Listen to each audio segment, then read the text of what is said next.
Good day. Hey. Thanks for doing this with us. Really appreciate it, the questionnaire and stuff. Thankful.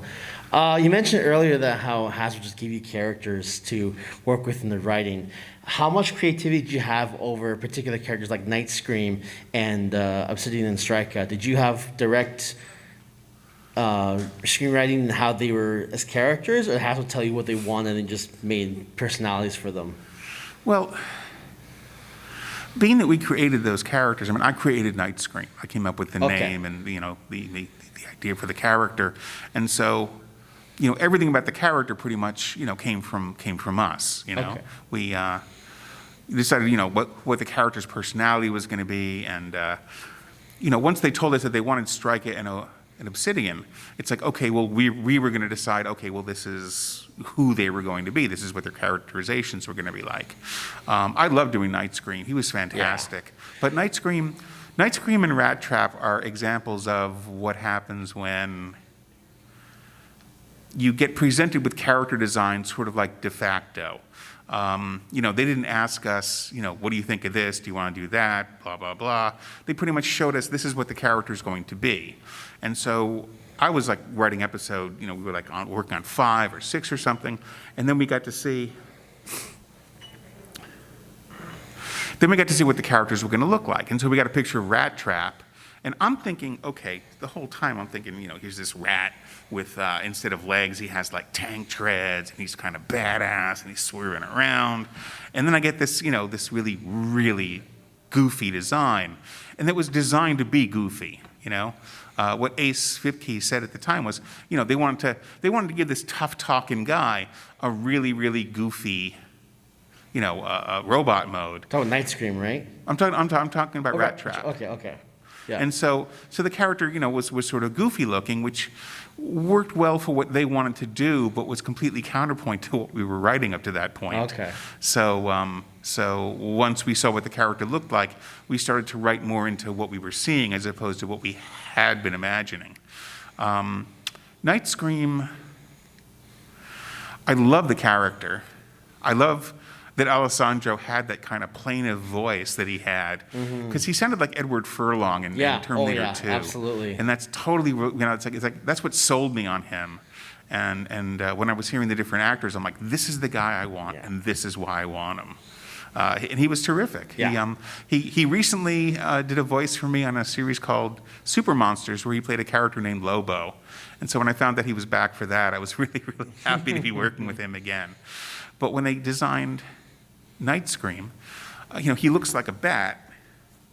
And then when he transforms, he has these wings on his ankles, kind of like Prince Namor, and he's kind of skateboarding around.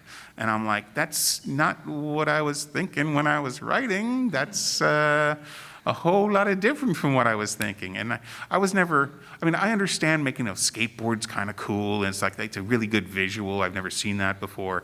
It's fantastic.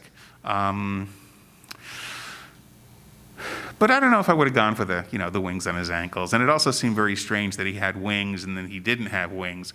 And there was an episode where his wings got damaged in beast mode.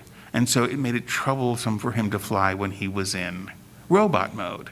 It's like, yeah, totally get it. Except when you have the wings on his arms and they're damaged, and then suddenly he has wings on his ankles, I don't think they'd be affected by that. So the story became a little nonsensical because of that. So once again, I didn't know what the character was going to look like when we were doing that. And as a result, you get this kind of strange schism between, what you're hearing and what you're seeing. I thought Nightscream was the best part of the Maximals, for my personal opinion. I think it gets too much flack. But I think he made the show really well. It was a great character addition.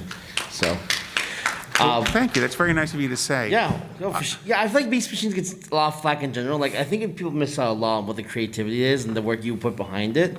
And characters like Nightscream and Seeing Strike and Wasp when you come back, and the way Silverbolt was rewritten when Silverbolt came back from being Jetstorm, it was there's a lot going on there that was really missed out on, and just people comparing Beast Machines and Beast Wars, they're missing the point and trying to compare what should have been continued. It wasn't what Beast Machines was all about.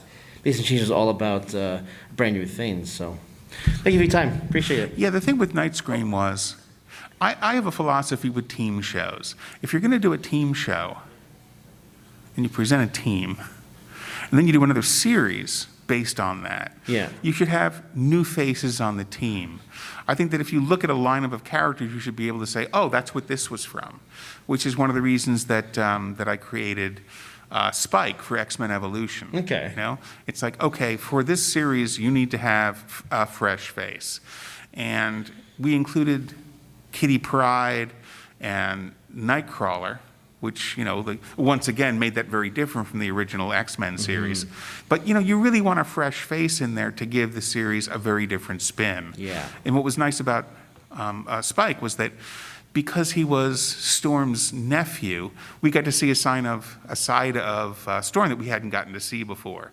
And because Nightscream was introduced as this outsider from the group, coming from a very, very different, you know, background from the others, very different set of experiences, it gave a new inflection for the other characters to play off of, and that was very important. I feel like it really helped out too with the dynamic of Maximals altogether. Nightscream's involved I thought was really important too. I quite agree with that. Well, thank you. I'm glad you liked the character. Oh, definitely. He was extremely controversial, unlike everything else in the series that was instantly loved.